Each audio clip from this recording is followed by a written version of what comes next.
Hey, what is up, fans? Chris, the Thrift Shop Hustler here with another video thing, whatever. I hope everyone's doing well.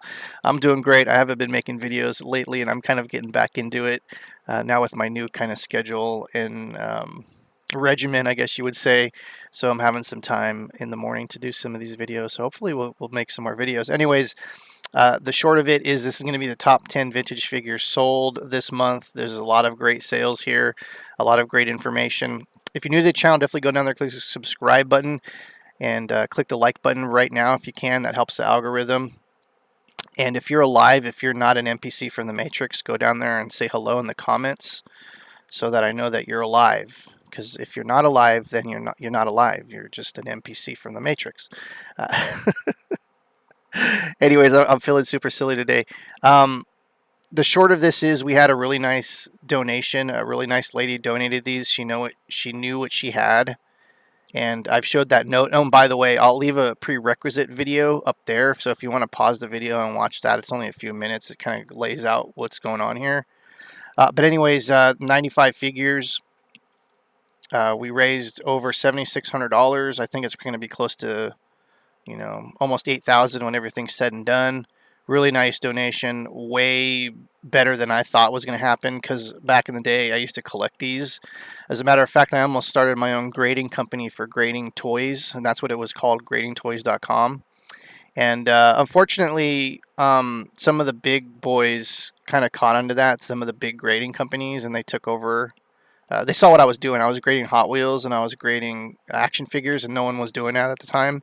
And then they ended up like doing that. They ended up grading that stuff right away. So it was like competing with Walmart. So I just kind of stopped. I have actually, maybe I'll make a video one day, because I actually have some of those prototypes of the grading cases. The ones that are graded now, I think it's like toygrader.com or something like that. They actually look really nice in their little acrylic cases, and I think all those acrylic cases are custom made. And what I was doing is I had stuff that was already manufactured and just modifying them with existing products. But it is what it is. But what I'm saying is I know a lot about these Star Wars figures, and I had a vintage collection at one point that then I sold them before the Disney movies that no one cares about came out.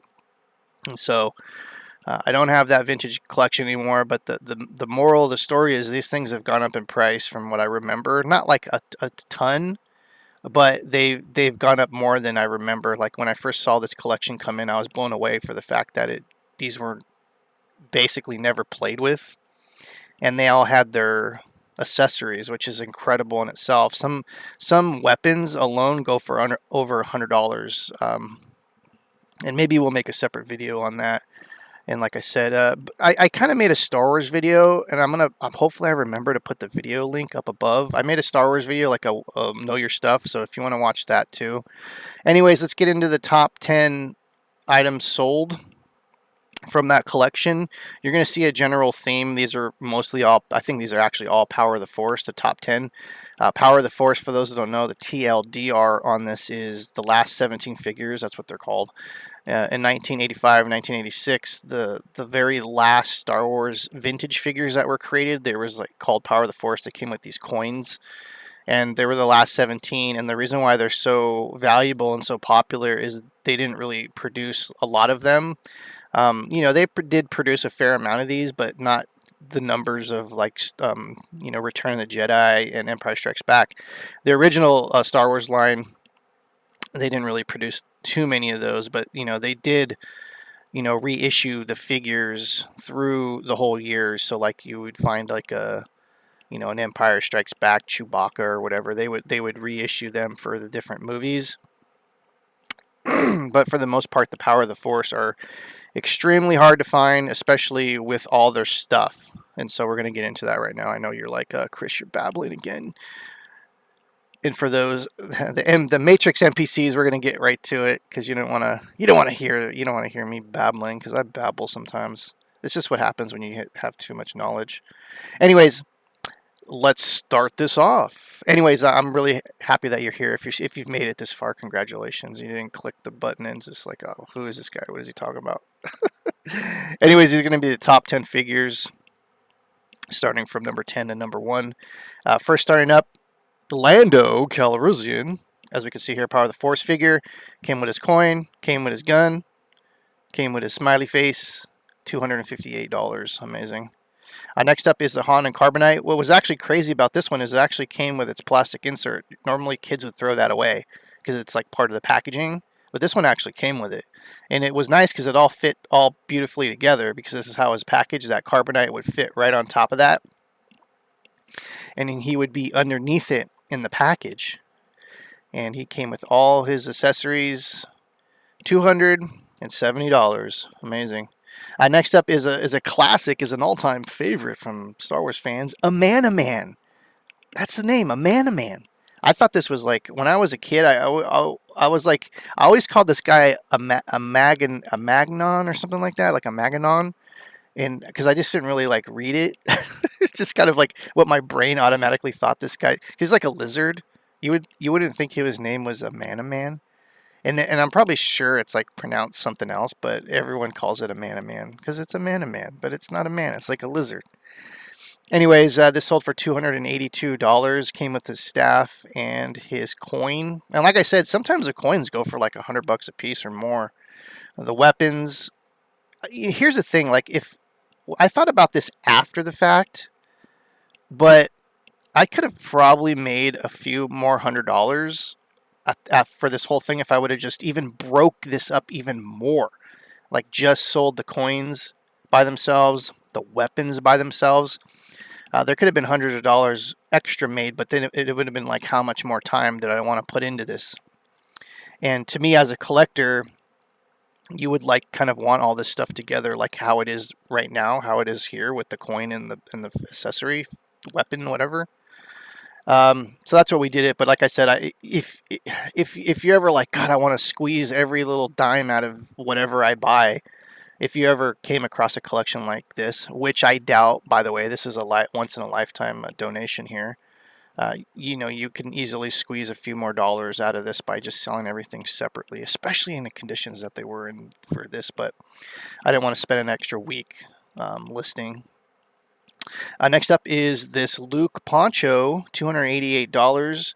This one's, any of the ones with the fabrics are usually hard to find, because basically when kids played with these things would get dirty, could get torn up, they get thrown away, and that's why sometimes the weapons are actually worth a ton, because they're so small and they get thrown away. We talked about this really quick in the last video, but I'll go over this real quick. There's reproduction vintage weapons, so just be aware that if you ever come across these in the wild, and it's hard to kind of explain to a novice like what to look for, but the quality of the figure, and if you can see the weapon, let's see if I have a better photo. I guess you can see it right there. You can see the quality of the outlines are really crisp. And you can almost see the little gratings in the handle, the little cross sections of the reproductions aren't going to have that high detail, and they're usually different colors. Like, you might even find this gun in like gray, like they're not the original black. And so this is one of the things to look out for. And I know most people wouldn't even realize that, because that didn't collect these. Because what I used to do too is you can go on eBay and you can actually buy. I think the prices have gone up. Even the reproduction weapons are worth more than they used to be. For $20, you used to be able to buy this bag. It was like a Ziploc baggie, and there was probably like 50 or 60 reproduction weapons in them. And they had all kinds of stuff like the lightsabers and things like pretty much everything you needed. And you see a lot you see a lot of that with collections that are sold. So just something to be aware of. Next up is this EV99. Excuse me, when I drink coffee, I get like this. I should know better, man, when I'm making a video, so don't drink coffee. Anyways, $290.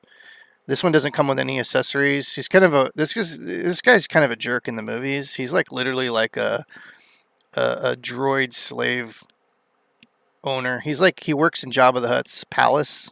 I'm getting too nerdy. Never mind. Let's just keep going. Next up is this Ewok. You all know what Ewoks are, right? I don't have to explain that one. The little furry guys from the forest. Loop-de-loop-de-la. Anyways, this one is Another Power of the Force one. What was this one's name? Warwick.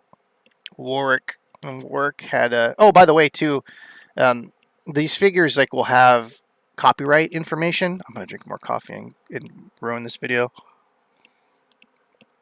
They have these like copyright information. Let's see if I can do this. There we go. Pointing over there. You see a nice photo of his butt. You want to see a nice photo of an Ewok butt? There it is, right there. Anyways, in the back of the figures, 99% of the time you're going to see like copyright information, and you're actually going to have a date, and these dates are actually real. It's not like, some figures they have like Hot Wheels, like they'll produce them in the 90s, but it'll have like the 60s date on them because it's their original mold copyright. When you see a date on vintage Star Wars figures, they're actually like, and you can actually tell, and I'm going to break it up for you right here. God, I'm getting nerdy again. So if you ever see any figures from 77 to 79, or 78, I don't think there's 79s. That's like the first Star Wars movie. God, it's not even the first one because they made the damn prequels. It's like episode 4. I hate that they did all that. Ugh, God. Anyways, if you see 1985, that's Return of the Jedi. 1985, or 1983 is Return of the Jedi. 1980, 1981 is Empire Strikes Back. 1985 and 1986, I don't think there's any 86s, but I could be wrong. But if you see 1985, that's one of the Power of the Force figures. I do believe they might have made Return of the Jedis in 85, but 85 is like, oh, that's the gold.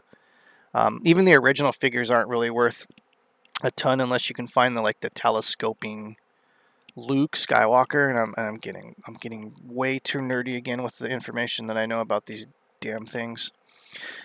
Anyways, here's a top 4. Imperial Gunner.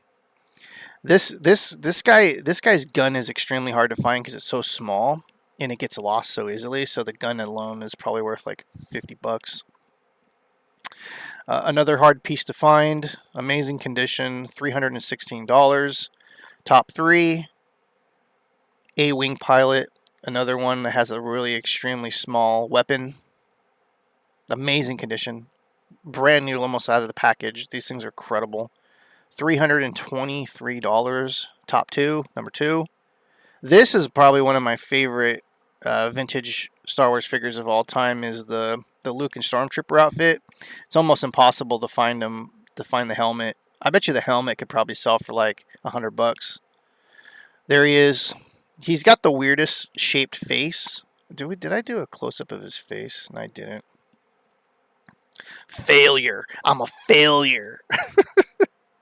Anyways, he's got this weird peanut head because the helmet's got to fit in on his head. So like they shaped his head all like weird. And like I said, it's hard to find these things in good condition. It's hard to find the helmet. The helmet's usually long gone. He did have a weapon, but unfortunately, I don't think he came with his gun because it wasn't in the package. And that was another nice thing. Do I have a photo of that? Every one of these figures. Now, of course, I did the 146. That is my inventory system. When you have a lot of stuff, it's wise to have inventory system like this because it was so much easier to be able just to look for 146 and pull it out of the box than to dig and dig and dig and dig and dig. But I didn't type this sticker thing out that says Luke Skywalker. This was whoever owned this. Amazing. Like, it made my job so much easier.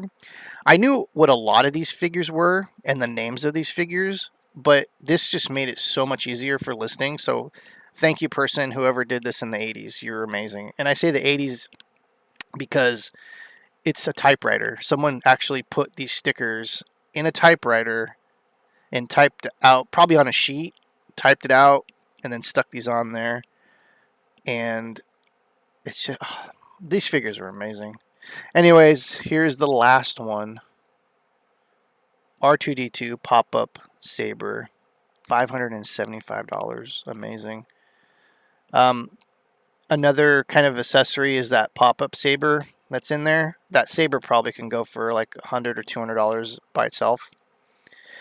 He didn't have his coin. I don't know if this particular one had a coin or not, but This figure has sold as high as $800 before in the past. Because I did research on this, I was like, oh, how much are these things worth? Because once they start ending,